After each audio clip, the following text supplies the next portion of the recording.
Lampu Pattimura Park padam di malam hari, warga tak nyaman jadi angker dan rawan. Suasana Pattimura Park nampak gelap gulita di malam hari Minggu 26 Mei 2024. Padahal Pattimura Park merupakan ruang terbuka bagi publik, selain berfungsi sebagai sarana rekreasi warga, Pattimura Park sebagai ikon pahlawan dari Maluku bermanfaat untuk daya tarik wisatawan. Pantauan tribunambon.com sekitar pukul 9 malam di lokasi terlihat sejumlah lampu di Pattimura Park jadi padam.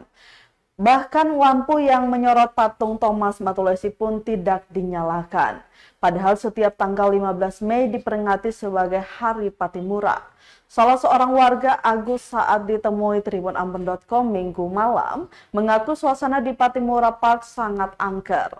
Dikatakan niatnya untuk bisa berfoto dengan latar pahlawan nasional asal Maluku itu pun jadi pupus. Selain menyoroti penerangan yang tidak baik, dirinya juga mengeluhkan soal banyaknya lumut. Dia berharap ada perhatian serius dari pemerintah kota atau Pemkot Ambon agar ikon kota ini bisa dibuat lebih menarik, terkhususnya di malam hari.